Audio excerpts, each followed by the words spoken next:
second, Bob. Okay. Sorry. You guys good? Ready? Yep. What was the thrust of your message this morning to the troops? Yeah, no, as I have the last couple of years, I wanted to get things kicked off, get started, but the real message this year was a change in level of expectation. I think it's critically important that they understand and we all understand that 2011 is not going to be a year where small bits of incremental progress are adequate. Reminded them that the goal of the organization has been from the day I got started to build an organization that can compete and can win a championship. Until we win a National League championship, we're not going to be satisfied with incremental progress. Critically important they understand that right up front. Important they understand that I have faith in them, enthusiastic about where we're headed, but that the level of expectation is very high. You say small bits of incremental progress. Is there then a quantifiable number, or do you not want to marry yourself to a numeral, I guess? No, I think that as an organization we need to commit to winning a championship. And there may be steps to get there, but until we get there, we can't say we've achieved our goal. And so whether it's 5 more games or 20 more games, I don't think a number is critical. What's important is we have a clear goal at the end of the day, and we keep our eye focused on that prize. Other than the guys in the jerseys, what have the men in the shirts and ties done to move that process along? Well, I think that what the organization has done, if you look back over the past several years, is we focused on development and scouting, we focused on structure, and really what we focused on this year is that major league level. And bringing Clint Hurdle in, I believe, is going to have a measurable impact as we're looking at energy level, enthusiasm, a guy with experience who's been there, who's done it, and will demonstrate the on-field leadership that we need to see to have an exceptional season in 2011 in Pittsburgh. I know you haven't been here very long, but what differences, if any, do you see with this camp compared to one year ago? Well, I think there's no question that what you do see is a commitment to each other, but the energy level, the enthusiasm, and the belief that Clint and the rest of his team, I think the combination, particularly with his experience and fresh look coming in, Jeff Bannister, with deep history within the organization, combining really to give every opportunity for these kids not only to perform up to their level, which arguably we did not do last year, but to exceed and achieve something great. Obviously, the ramifications would be obvious if you do have that progress that you're seeking. But what if there's not even incremental progress this year? I guess whose head is on the block if that doesn't happen? Yeah, I think that, Rob, today is the first day that I've addressed the group. We're getting started. We have our first spring training game coming up Saturday, and so it's not the right time to start speculating on what if we fail. What we need to do is be focused on what the goal is, what the target is, and be committed to achieve it. What did you have to do to bring this weather to? That's right. Yeah, I think it's too early to start speculating. I saw the story yesterday starting to speculate about contract terms. That's not productive. It's not the right use of energy. It's not the right place for us to focus as an organization. I know you've talked about the impact Hurdle can make. Do you feel like the players that are here, is this a better team than was here last year? I believe it is. I believe that you have both some supplements to the team that we've brought in. Obviously, you see that on pitching staff, first base, right field. At the same time, you also see a year of maturation from what last year was a very young team to this year, which is a very young team with an extra year of experience. And that also is where the leadership still has a great opportunity to mold and to inspire that team to everything they can possibly achieve this year. You made some significant moves in the offseason, and Frank was saying too that you even have some room to add pieces. With a, I guess, I don't want to see you maxed out. But are you close to max out, or is there a time when you could get closer to that level where the other teams are?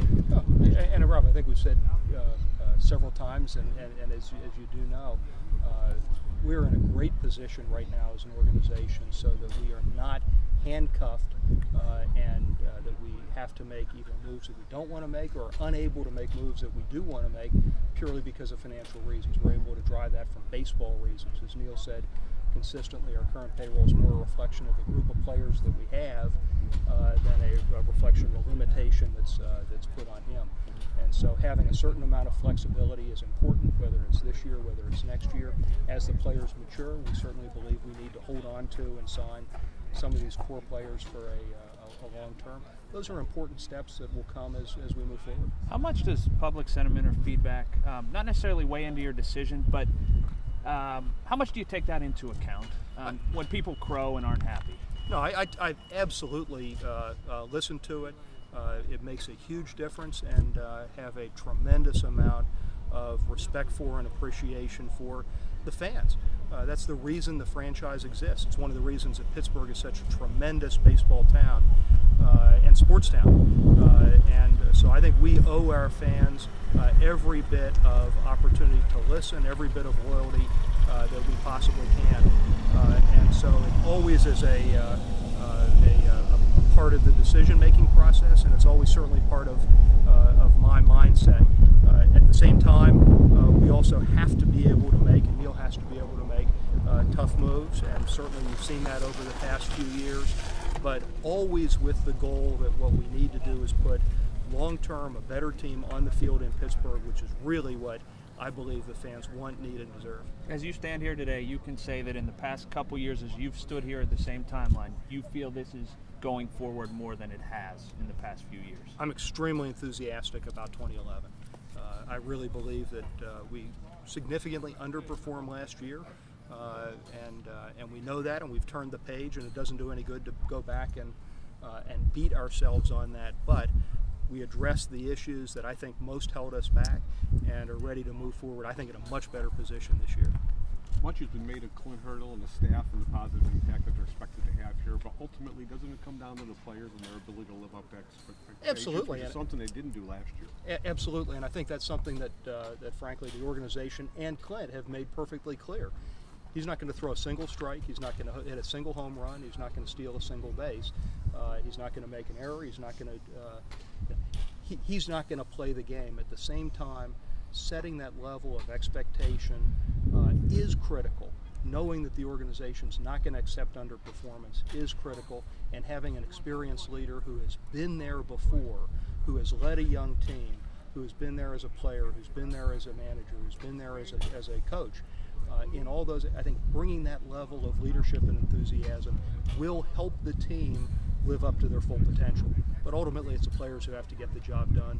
Ultimately, that's where accountability for every single play and game sits on the field. The address in there to the team wasn't for public consumption, but what was sort of the overriding sentiment, and was there any feedback from the players to you? I'm sorry, Colin, that's not for public consumption.